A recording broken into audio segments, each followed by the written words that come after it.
Shalom, family. Shalom. This is another Acts Watchman segment.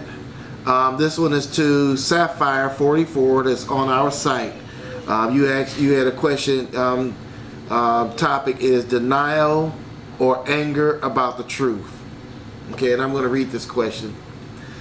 It says, my niece brought up to me that her young daughter enjoys going to church, and I said to her, that's fine, just be careful and aware of what she is being taught.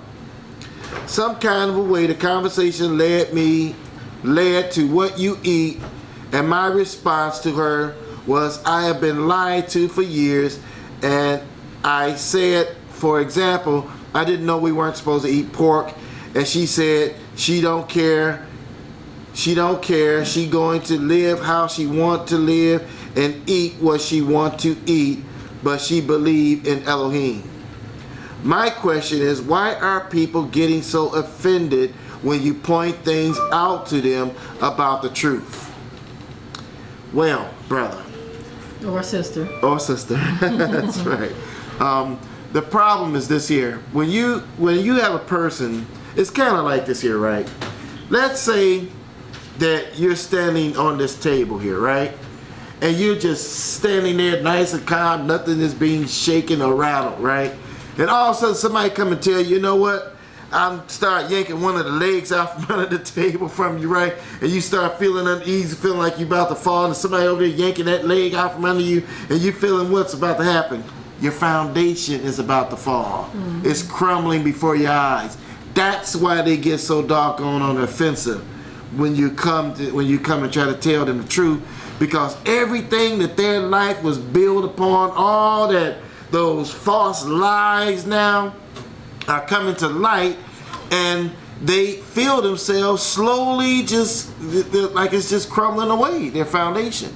You know what? And here's some psychology to back that up too. Yeah. I actually saw a study, and it's verifiable too, but the same areas of the brain that light up when you're in physical danger, such as someone with a gun up to your head, mm-hmm. or being chased by a dog, or any kind of dangerous situation, those same areas light up in your brain when your views or your opinions on the world are challenged. Mm-hmm. You hear that? Mm-hmm. So when your foundation is getting rattled like that, you ready to fight somebody. Yeah, fight and flight response. That's why right. People often flee from the truth, because it takes them out of the comfort of their lives. That's right. The same reason why people flee danger. Or that's why they tend to get very opinionated and willing to fight and debate with you, the same way that people would get into a physical altercation. It's wow. The same areas of the brain. Same areas of the brain. That's why you feel the same way, like you want to knock that person out when they're... What you say about my Jesus? I'm ready to fight you, you know? Yeah. One thing that came to mind for me was, you notice how she said something about she believes in God, right? Well, it goes back to the scripture that says, you serve me with your lips, but your heart is far from it. Yeah. And how the Most High said, if you love me, keep my commandments, right? Yeah. And so you have a lot of people who actually claim to love the Most High, and they even say they do, and I believe in Him, and I go to church, and I do all of this because they think those things are enough. They think those things are enough, but the Most High says, no, that is not enough. You're going to prove your love to me by keeping my commandments, which are my laws. Right. And so when you come and tell them something about what they're doing that is breaking His law, they get on the defensive. You know, like the broadcast we just did on Shabbat, the issue of, you know, the scripture passage we read in Jubilee, where the Most High said, okay, those of you who decide to break the covenant of Yah and defile the seed by marrying heathens, there's no forgiveness for this. That's okay, right. It's a sin. Your name is going to be blotted out of the book of life. Had someone contending about that, saying, well, that book is not a valid book, and even though there's other passages in other books that calls it an abomination, and that says that it increases the sins of Israel, right? This person is contending with me saying, well, that's y'all's opinion. And we're like, we just read scripture. Yeah. But a lot of times people want to, well, what do you think? And they were asking, so if your son comes and he's brought a girl who she don't know who her parents are because she was in the foster care system, and she's not sure if she's a full-blooded Israelite, but she's Torah keeping and all this, that, and the other. If he came and he said he was in love with her and he wanted to marry her, I mean, would you accept that? And I told this person, look, I accept what the words say. I don't have no opinions about nothing. You're trying to get me to answer a question that's going to make it so you can say that's my opinion. Yeah. Now, even though I gave you the word, you were already trying to say that that was our opinion because you don't agree with the Book of Jubilee, right? But when you ask questions about my family, I don't care who it is in my family, Yeah. any of my children who decide that they want to break covenant with the Most High and they want to go against the Most High, Yeah. they are on their own. I have stated that before. Yeah. Anybody who wants to break covenant with the Most High, you want to go out here and you want to marry yourself a Gentile. I don't care if it's an African. I don't care if it's a Hamite. If you want to break the Most High, you're not going to get me to say with my mouth that I'm okay with it because they're Torah keeping, because I would be basically saying, Father, you're wrong. I don't agree with your word. And so therefore, since I don't agree with it, I will accept it. I'm not going to accept anything that the Most High says is wrong.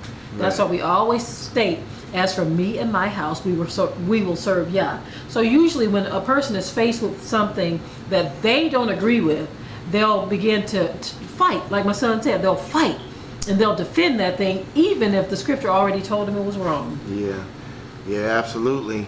Absolutely. Like my wife was saying, that we don't feel you should marry, even if they're African Gentile. We say African Gentile because there are a lot of African Hebrew Israelites that are over in Africa.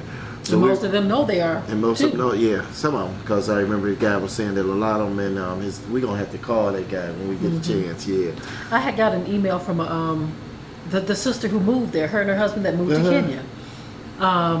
She may see this. Shalom, sister. Shalom. She said that a lot of them do know they're Israelites, but they're like, so what? Wow. What difference do it make? What is it doing for us? Wow. That was the message she sent me on Facebook. Wow, so a lot of them do know. Wow. And they just, they're, I guess because of the situations they're living in, the conditions, they feel like it's not doing anything for me. So what am I to be proud of? Yeah. Now, I do know that some may be asleep as to who they are, but some are not. Yeah. Wow. So that's amazing. Well, I hope we answered your question and everything concerning that. It's to send I wouldn't send a child to a Christian church to be taught, because that's like sending a person to a restaurant to eat some poison food, basically. Yeah, I mean, what are they going to get It's from going to there? make them sick. All they're going to get is fellowship. And then if you fellowship, the scripture says, forsake not the assembly. But when it said that, it was referring to those that fellowshipping in the truth. Not just in spirit, is worship him in what? Spirit and in truth. Yes. Yeah, so basically, before we go, of course, people are going to fight.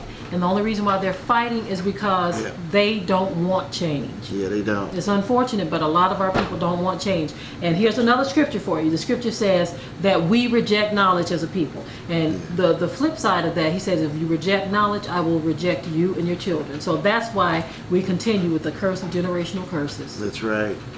Well, on that note, we're going to say Shalom. Shalom.